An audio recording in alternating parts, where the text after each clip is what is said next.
I need to tell you something that started as a simple favor and ended with me standing in a hotel lobby in downtown Seattle, trying to figure out whether I had just been used or whether I had spent 8 months being too careful to see what was right in front of me.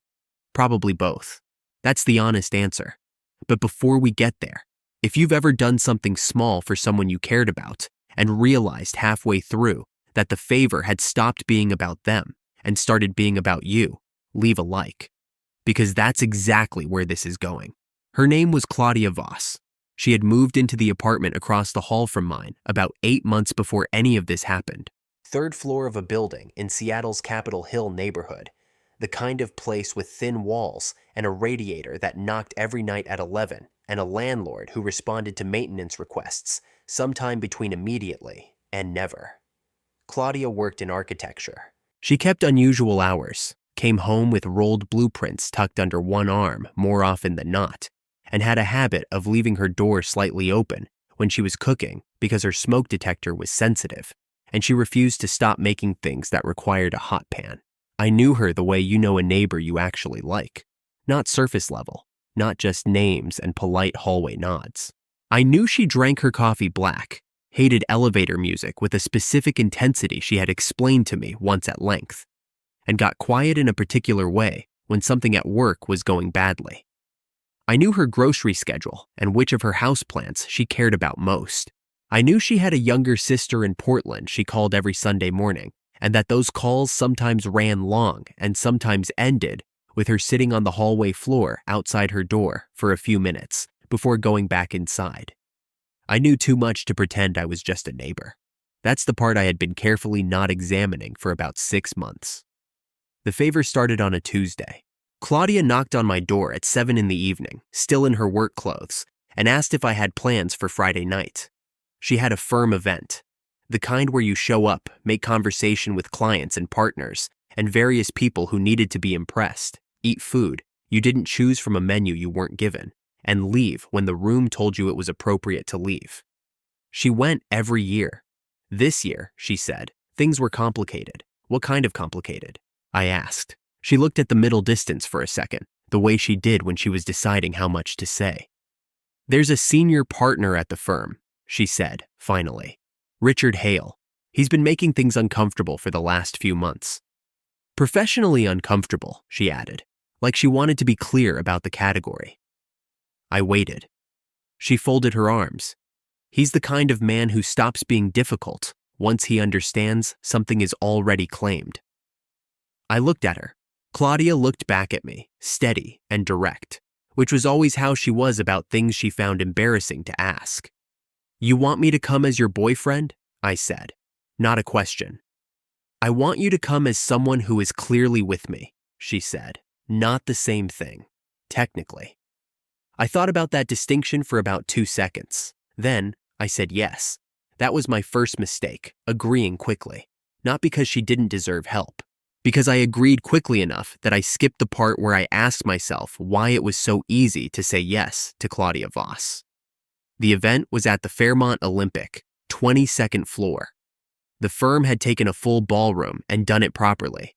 The kind of properly that takes a budget and someone who knows how to spend it. Dark wood paneling, low warm lights, a string quartet in the corner, playing something classical that no one was fully listening to, but everyone appreciated. I wore the charcoal suit I kept for things that required a charcoal suit, and met Claudia in the lobby at 7. She was already there when I came through the revolving doors.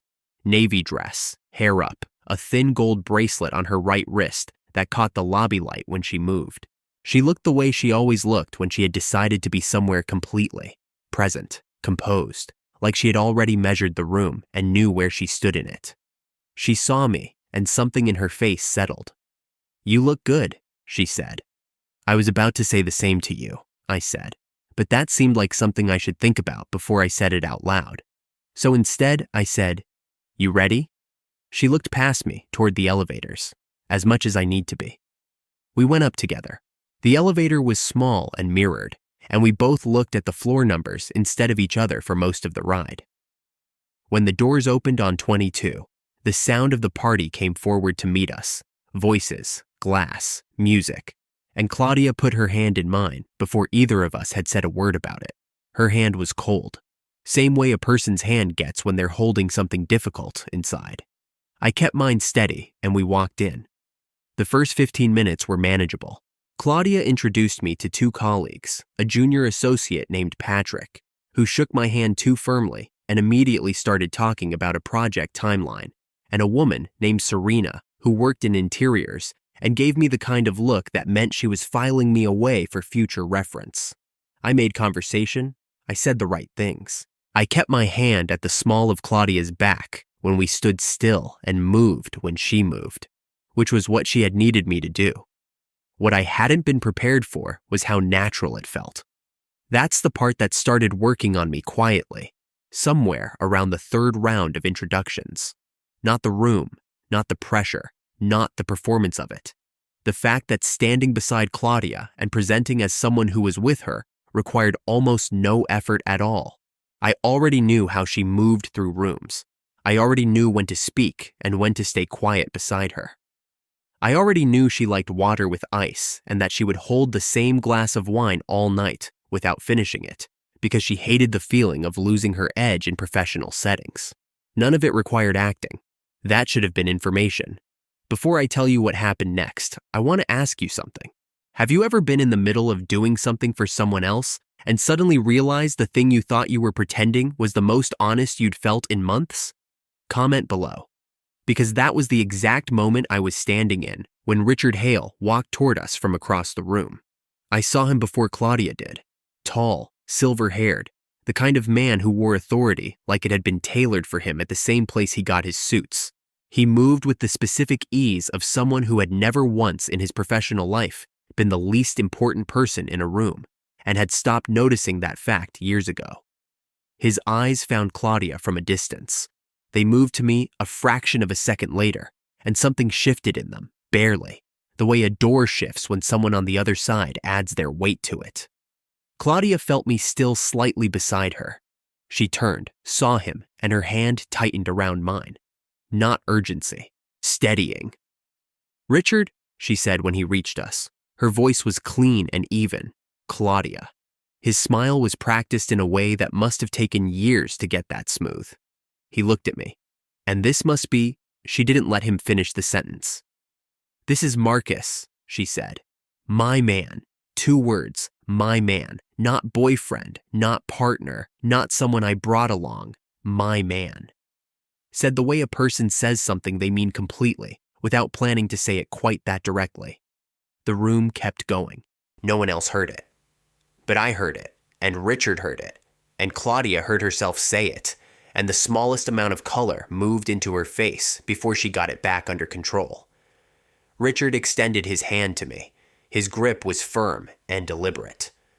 "Marcus, what do you do?" "Commercial real estate," I said. "The Pacific Northwest market, mostly." He nodded the way people nod when they're recalibrating. He asked one more question about development trends that I answered easily. And then someone across the room called his name, and he excused himself with the same practiced smile and moved away. Claudia exhaled quietly beside me. Just once. "You okay?" I asked. She watched Richard join another conversation near the far end of the room. "Fine," she said. "Thank you." "For what?" "For not correcting me." I looked at her. What would I have corrected? She didn't answer that. We moved through the rest of the cocktail hour without incident. The string quartet changed pieces. Patrick found someone else to discuss timelines with. Serena waved at Claudia from across the room with a knowing look that Claudia returned with a composed nod. Dinner was at round tables near the windows, and Seattle at night through glass 22 floors up is the kind of view that makes people forget they were supposed to be making networking conversation. Claudia and I were seated with 2 senior associates and their partners, a CFO from one of the firm's major clients, and an older architect named Don, who had the kind of stories that made the table easy and the time move faster than it should have. For most of dinner, everything was manageable. Then one of the associates, a woman named Priya, leaned across the table during a quiet moment between courses and asked, in the pleasant, genuinely curious way of someone who was not trying to create difficulty, how long Marcus and Claudia had been together. The table didn't go quiet. That would have been easier. Don kept talking to the CFO. Someone refilled a water glass. The city went on being the city through the window. Claudia picked up her fork. About 8 months, she said, which was not wrong. 8 months was exactly how long I had lived across the hall from her. Priya smiled. You two seem very natural together. Claudia looked at me, just briefly. Something moved behind her eyes that she kept to herself. He makes it easy, she said. That landed in a place I wasn't ready for. I looked at my plate for a second, and then I looked back at Claudia, and she was already looking at the window. The gold bracelet caught the light when she moved her hand. I had noticed that bracelet the first time she wore it, a Sunday morning about 4 months ago, when we had ended up walking to the farmer's market at the bottom of the hill because neither of us had felt like cooking. She had bought a small bunch of rosemary from a vendor and carried it home loose in her hand, and the bracelet had caught the morning light every time her arm swung forward. I remembered thinking, even then, that I was in more trouble than I was admitting to myself. I excused myself after the main course, not dramatically, just that I needed a few minutes of quiet, and the hallway near the coat check was as close to quiet as a hotel ballroom corridor gets on a Friday night. I stood there for about 3 minutes, long enough to have a conversation with myself that I had been postponing for a while. The shape of it was simple. I had said yes to tonight too quickly. I had felt natural all evening, not because I was a good actor, but because nothing I had done tonight was acting. I already knew how she held a room. I already moved beside her, like someone who had been doing it for longer than one evening. And when she had said my man 2 hours ago, something in my chest had done a thing that I needed to be honest about. The question was what I was going to do with that. I was still working on the answer when Claudia came around the corner and found me there. She stopped 2 feet away. Her arms crossed, but not closed off, more like she was holding something she wasn't sure how to set down. I wasn't sure if you were coming back, she said. I was coming back. She studied my face. You look like someone had a conversation with themselves. I did. How did it go? Inconclusive, I said. I'm working on it. Her mouth moved at the corner, almost a smile. Not quite. Priya told me I should keep you. I looked at her. What did you tell her? She looked at the middle distance again, the way she had at my door on Tuesday when she was deciding how much to say. I told her I was thinking about it, she said. The hallway was quiet. Somewhere behind us, the string quartet had started again. The elevator across from us dinged and opened, and no one got out. Claudia, I said. She looked at me directly. She always looked at things directly, which was one of the first things I had noticed about her. When you said my man, I said, was that just the word that came out, or did you mean it? She was quiet for a moment. Then she said, I knew exactly what I was saying. The bracelet caught the light from the wall sconce. In the ballroom behind us, the night went on, being impressive and professional and well catered, completely unaware that something had quietly happened in the hallway beside coat check. I've been careful about this, I said. About you. Because you're across the hall, and because it's complicated, and because I didn't want to make your life harder. I know, she said. You knew I was being careful? She looked at me with the patient expression of someone who had been waiting for a slow-moving thing to finish moving. Marcus. I left my door open every time I cooked. I asked you to every farmer's market, every coffee run, every favor that I probably could have managed myself. She paused. I was not being subtle. I closed my eyes for 1 second. Then I laughed, quietly, at myself mostly. You should have just said something, I said. She raised an eyebrow. You should have said something. I was across the hall. That was fair. That was completely fair, and I had no response to it. We stood there for a moment in the hallway with the party behind us and the quiet of the corridor around us and 8 months of living across from each other and noticing small things and calling it neighborly. Okay, I said.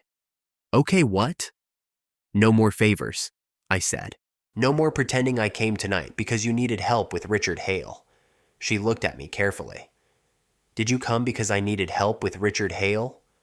I came, I said, because you asked, and I didn't know how to say no to you, and I'm starting to think I've known for a while that the reason I can't say no to you has nothing to do with being a good neighbor.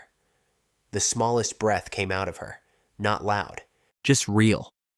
Richard Hale, she said, figured out in about 30 seconds that you were not someone he needed to test. She paused. That was not because you played a role well. I know, I said. I know you know, she said. We looked at each other in the quiet hallway with the weight of 8 months and all the things we had called something else finally resting where they actually belonged. She uncrossed her arms. Ready to go back in? In a second, I said. Claudia. She waited. I'm going to take you to dinner next week. Not a favor, not an event. A table somewhere quiet, where neither of us has to be impressive. And I can actually say the things I've been calling something else for 8 months. She was quiet for a moment. The bracelet caught the light one more time. I know a place on Capitol Hill, she said. Good food. No string quartet. Perfect, I said. She turned toward the ballroom doors, beside me, not ahead of me. And Marcus? She said. Yeah, my man. She said it again, quieter than before, and this time it was not for Richard Hale. It was not for anyone in that room. It was just the truth, said out loud, the way honest things sound when they finally stop being careful. We went back in together, and this time I was not pretending anything. 3 weeks later, Richard Hale was placed on a formal review after 2 other women at the firm filed reports that HR had been sitting on for months. Claudia had known that was coming. She had not told me, and when I asked her why, she said she had not wanted it to be the reason I stayed. I told her the reason I stayed had nothing to do with Richard Hale. She already knew that. She had known it since the farmer's market with the rosemary and the bracelet catching morning light, probably earlier than that. She was just patient enough to let me get there on my own. That is the thing about the people who are right for you. They do not perform the part. They are simply already there, across the hall, door slightly open, waiting without making you feel waited on. The dinner happened. The table was quiet and the food was honest. And I said the things I had been calling something else for 8 months, and she listened to all of them. And then she said she had been listening for all of them for longer than I knew. We left the restaurant at midnight. The walk home was 12 blocks, and neither of us rushed it. At the 3rd floor landing, she stopped in front of her door and turned to look at me. Good dinner? She asked. Best one, I said. She smiled. The bracelet caught the hallway light. I had stopped being surprised by the things I noticed. If this story meant something to you, please leave a like. And if you know what it's like to call something a favor when it was really something else all along, subscribe. The next story is already waiting for you. If you stayed until the very end, comment. The door was already open.